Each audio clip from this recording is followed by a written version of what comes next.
আকাশবাণী কলকাতা। স্থানীয় সংবাদ পড়ছি ধৃতি সেন শর্মা। বিশেষ খবর হলো, সম্পূর্ণ স্বচ্ছ ত্রুটিহীন ভোটার তালিকা তৈরির স্বার্থে নির্বাচন কমিশন এসআইআর প্রক্রিয়ার সময়সীমা আরও বাড়াতে পারে। রাজ্যে এসআইআর প্রক্রিয়া চলাকালীন যে সমস্ত বিএলওর মৃত্যু হয়েছে তাদের ক্ষতিপূরণ দেওয়ার কথা বিবেচনা করছে নির্বাচন কমিশন। মুর্শিদাবাদের বেলডাঙ্গায় প্রস্তাবিত বাবরি মসজিদের শিলান্যাসকে কেন্দ্র করে কোনো রকম অপ্রীতিকর ঘটনা রোধে সব রকমের ব্যবস্থা নিতে রাজ্যকে নির্দেশ কলকাতা হাইকোর্টের। সুপ্রিম কোর্টের নির্দেশ মেনে অবশেষে আজ মালদা সীমান্ত হয়ে দেশে ফিরেছেন বীরভূমের বাসিন্দা সোনালী বিবি। কেন্দ্রীয় সরকারের নির্দেশ মতো উম্মিদ পোর্টালে ওয়াকফ সম্পত্তি সংক্রান্ত তথ্য নথিভুক্ত করার আজ শেষ দিন হলেও আগামী 3 মাস কোনো জরিমানা ছাড়াই তাতে তথ্য আপলোড করা যাবে। কলকাতায় এবার 5 লক্ষ কণ্ঠে গীতা পাঠের আয়োজন করা হচ্ছে। আসছে বিস্তারিত খবরে। সম্পূর্ণ স্বচ্ছ ত্রুটিহীন ভোটার তালিকা তৈরির স্বার্থে নির্বাচন কমিশন এসআইআর প্রক্রিয়ার সময়সীমা আরও বাড়াতে পারে বলে ইঙ্গিত মিলেছে। এসআইআর এর কাজ চলা মোট 12টি রাজ্য ও কেন্দ্রশাসিত অঞ্চলের মুখ্য নির্বাচনী আধিকারিকদের নিয়ে আজ এক বৈঠকে মুখ্য নির্বাচন কমিশনার জ্ঞানেশ কুমার কথা জানান। এসআইআর এর কাজের জন্য সময়সীমা বাড়াতে হলে সংশ্লিষ্ট রাজ্যের সিইও দপ্তরকে নির্বাচন কমিশনের কাছে বিষয়টি সুপারিশ করতে বলা হয়েছে। নির্বাচন কমিশন তা খতিয়ে দেখে ডেডলাইন বা নির্ধারিত সময়সীমা বাড়ানোর সিদ্ধান্ত নেবে।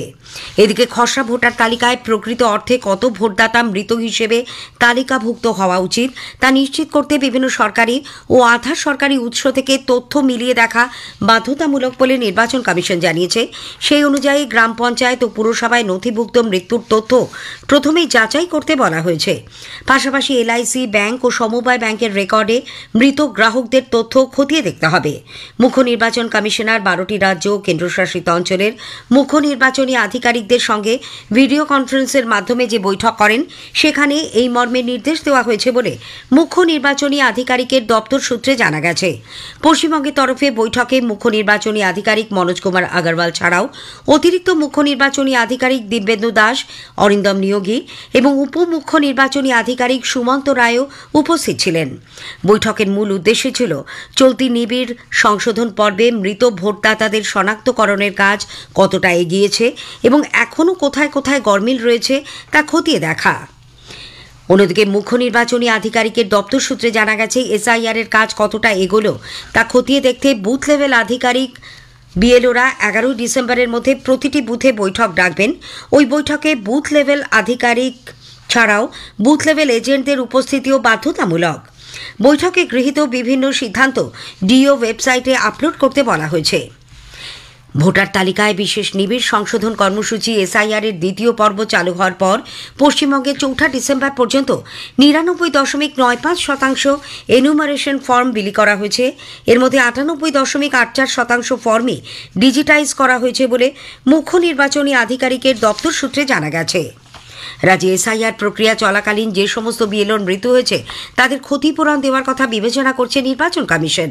ময়না তদন্তের রিপোর্ট পাওয়ার পর বিষয়টি খতিয়ে দেখে ক্ষতিপূরণের প্রক্রিয়া শুরু করা হতে পারে বলে নির্বাচন কমিশন সূত্রে জানা গেছে।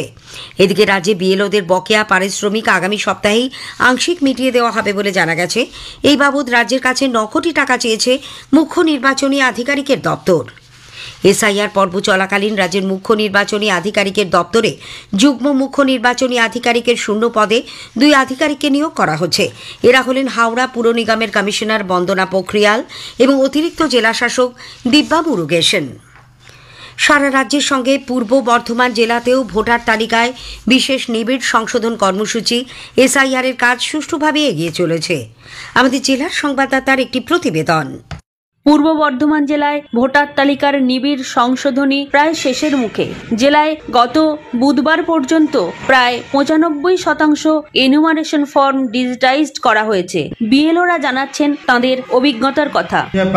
বর্ধমান মিউনিসিপ্যালিটির 27 নম্বর ওয়ার্ড পার্ট 57 এর বিএলও হিসাবে দায়িত্ব পেয়েছি। প্রত্যেকটা বাড়ি ভিজিট করেছি এবং সেখানে গিয়ে আমি ফর্ম ডিস্ট্রিবিউশন করেছি। মানুষের মধ্যে খুবই ভালো রকম সহযোগিতা পেয়েছি। এসআইআর এর বিরুদ্ধাচরণ করতে আমি কাউকে দেখিনি এবং স্বতঃপ্রণোদিতভাবে যে সমস্ত বাড়িতে কেউ মারা গেছেন বা অন্যত্র চলে গেছেন তারা নিজেরাই বলেছেন আমার নাম মঞ্জু বাগ।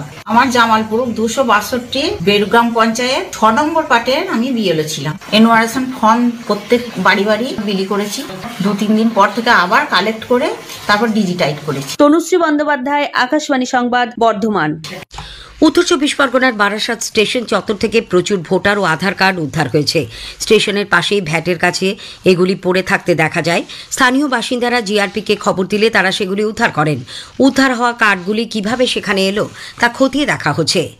ভারত বাংলাদেশ সীমান্তবর্তী নদিয়ার বানপুর থেকে বিএসএফ বিপুল পরিমাণে সোনা উদ্ধার করেছে আন্তর্জাতিক বাজারে, যার মূল্য 5,47,00,000 টাকারও বেশি। সোনা পাচারের অভিযোগে গ্রেপ্তার করা হয়েছে এক ভারতীয় চোরা কারবারিকেও। আকাশবাণী কলকাতা 10টি জেলার জন্য চুক্তির ভিত্তিতে আংশিক সময়ের সাংবাদিক নিয়োগ করবে। জেলাগুলি হল বীরভূম, আলিপুরদুয়ার, পশ্চিম বর্ধমান, দার্জিলিং, দক্ষিণ দিনাজপুর, ঝাড়গ্রাম, কালিম্পং, হুগলি, পূর্ব মেদিনীপুর এবং কলকাতা। আবেদন জানানোর শেষ তারিখ 15 ডিসেম্বর। স্থানীয় সংবাদ শুনছেন আকাশবাণী কলকাতা কেন্দ্র থেকে। আমাদের সংবাদ শোনা যাবে ইউটিউব চ্যানেল আকাশবাণী সংবাদ বাংলা, ফেসবুক ও ইনস্টাগ্রাম আকাশবাণী সংবাদ কলকাতা এবং এক্স হ্যান্ডেল AIR নিউজ কলকাতাতে। মুর্শিদাবাদের বেলডাঙ্গায় তৃণমূল কংগ্রেসের বহিষ্কৃত বিধায়ক হুমায়ুন কবিরের প্রস্তাবিত বাবরি মসজিদের শিলান্যাসকে কেন্দ্র করে যাতে কোনো রকম অপ্রীতিকর ঘটনা না ঘটে তার জন্য সব ধরনের ব্যবস্থা নিতে রাজ্য সরকার পুলিশকে নির্দেশ দিয়েছে। পুলিশ ইতিমধ্যেই বিশেষ নজরদারি দল তৈরি করে জেলার বিভিন্ন গুরুত্বপূর্ণ জায়গায় সশস্ত্র পুলিশ মোতায়েন করেছে। পাশাপাশি গোয়েন্দা বিভাগকেও সতর্ক থাকতে বলা হয়েছে। উল্লেখ করা যেতে পারে, আজ এই সংক্রান্ত মামলায় কলকাতা হাইকোর্টের ভারপ্রাপ্ত প্রধান বিচারপতি সুজয় পাল ও বিচারপতি পার্থসারথী সেনের ডিভিশন বেঞ্চ এই ঘটনাকে কেন্দ্র করে এলাকায় অশান্তি ছড়ানো রুখতে প্রশাসনকে কড়া হাতে পরিস্থিতি মোকাবিলার নির্দেশ দিয়েছেন। সুপ্রিম কোর্টের নির্দেশে অবশেষে আজ বাংলাদেশ থেকে দেশে ফিরলেন বীরভূমের বাসিন্দা অন্তঃসত্ত্বা সোনালী বিবি। সঙ্গে ফিরল তার 8 বছরের ছেলেও। সন্ধ্যে 7টা নাগাদ মালদার মহদীপুর আন্তর্জাতিক বাণিজ্য কেন্দ্র দিয়ে তিনি মালদায় আসেন। এরপর তাকে বীরভূমে ফেরানোর প্রক্রিয়া শুরু হবে। মহদীপুরের ওপারে বাংলাদেশের চাঁপাই নবাবগঞ্জের শিবগঞ্জ থানার বড় সোনা মসজিদ এলাকায় ছিলেন সোনালী। সেখান থেকে আজ তাদের ফেরানো হয়। 9 মাসের অন্তঃসত্ত্বায় তরুণীকে স্বাগত জানাতে সীমান্তে হাজির হয়েছিলেন মালদা জেলা পরিষদের সভাধিপতি লিপিকা বর্মন ঘোষ, সহকারী সভাধিপতি ATM রফিকুল হোসেন, ছিলেন পুলিশ আধিকারিক, বিএসএফ এবং প্রশাসনের অন্য কর্তারাও। কেন্দ্রীয় সরকারের নতুন নির্দেশ মতো উম্মিদ পোর্টালে ওয়াকফ সম্পত্তি সংক্রান্ত তথ্য নথিভুক্ত করার আজই শেষ দিন হলেও আগামী 3 মাস এর জন্য কোনো জরিমানা বা শাস্তির সংস্থান থাকবে না বলে কেন্দ্রীয় সংখ্যালঘু বিষয়ক মন্ত্রী কিরণ রিজিজু জানিয়েছেন। নতুন দিল্লিতে আজ এক সাংবাদিক বৈঠকে তিনি বলেন, এখনও পর্যন্ত 1,51,000-এর বেশি ওয়াকফ সম্পত্তির নিবন্ধীকরণ হয়েছে, বাকি আরও কয়েক লক্ষ। উল্লেখ্য, পশ্চিমবঙ্গে মোট 80,480টি ওয়াকফ সম্পত্তির মধ্যে মাত্র 12% সম্পত্তি ডিজিটালি নিবন্ধিত হয়েছে বলে রাজ্য ওয়াকফ বোর্ড সূত্রে জানা গেছে। এদিকে প্রবীণ কংগ্রেস নেতা অধীর রঞ্জন চৌধুরী উম্মিদ পোর্টালে সম্পত্তি নথিভুক্ত করার সময়সীমা বাড়ানোর আর্জি জানিয়ে রাষ্ট্রপতি দ্রৌপদী মুর্মু ও সংখ্যালঘু বিষয়ক মন্ত্রীকে চিঠি দিয়েছেন। কলকাতায় এবার 5 লক্ষ কণ্ঠে গীতা পাঠের আয়োজন করা হচ্ছে। সনাতন সংস্কৃতি সংসদের উদ্যোগে ব্রিগেড প্যারেড গ্রাউন্ডে রবিবার 7 ডিসেম্বর সকাল 8টায় বেদ পাঠের মাধ্যমে অনুষ্ঠানের সূচনা হবে। কলকাতায় আজ এক সাংবাদিক বৈঠকে সনাতন সংস্কৃতি সংসদের সম্পাদক নির্গুণানন্দ ব্রহ্মচারী জানিয়েছেন, এরপর ধর্মীয় ভক্তিগীতি শোভাযাত্রার পর মঞ্চে গীতাকে প্রতিষ্ঠা ও আরতি করা হবে। আগামী রবিবার মূল অনুষ্ঠান পর্ব যেরকম সাজানো হয়েছে, সকাল 8টায় বেদ পাঠ হবে। বেদ পাঠের পরে আমাদের কিছু ধর্মীয় ভক্তিগীতি আমরা আয়োজন করেছি এবং ঠিক সকাল 9টায় মঞ্চের সামনে যে সোজা রাস্তাটি নির্মাণ করা হয়েছে সেইখানে একটি ভব্য শোভাযাত্রা হবে। এই শোভাযাত্রাটি সকাল 9টায় শুরু হবে। সুসজ্জিত রথে আমরা ভগবদ গীতাজিকে মঞ্চে স্থাপনা করব। স্থাপনার পরে আমাদের একটা রীতি অনুযায়ী আরতি হবে, গীতাজিকে বরণ করা হবে এবং তাকে আরতি করা হবে। আরতির পরে আমরা এই মঞ্চে প্রায় 150 সংখ্যক সারা দেশের সাধু সন্ত উপস্থিত থাকবেন।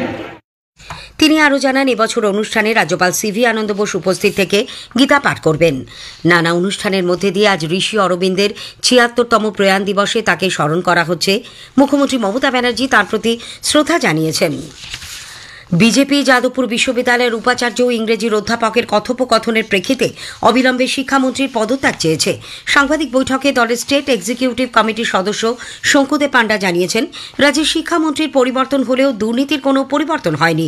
এই ঘটনার পরেও ব্রাত্য বসু কেন পদত্যাগ করছেন না, এখনও শিক্ষামন্ত্রীর পদে রয়েছেন, যাদবপুরের উপাচার্যকে কেন সরানো হচ্ছে না এবং তার বিরুদ্ধে শৃঙ্খলা ভঙ্গের অভিযোগে কেন ব্যবস্থা নেওয়া হচ্ছে না, শ্রী পাণ্ডা সেই প্রশ্নও তোলেন।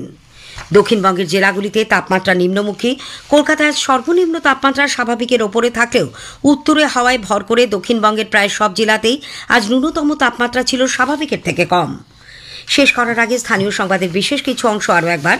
সম্পূর্ণ স্বচ্ছ ত্রুটিহীন ভোটার তালিকা তৈরির স্বার্থে নির্বাচন কমিশন এসআইআর প্রক্রিয়ার সময়সীমা আরও বাড়াতে পারে। মুর্শিদাবাদের বেলডাঙ্গায় প্রস্তাবিত বাবরি মসজিদের শিলান্যাসকে কেন্দ্র করে কোনো রকম অপ্রীতিকর ঘটনা রোধে সব রকম ব্যবস্থা নিতে রাজ্যকে নির্দেশ কলকাতা হাইকোর্টের। স্থানীয় সংবাদ শেষ হলো। পরের খবর 8টা 10-এ।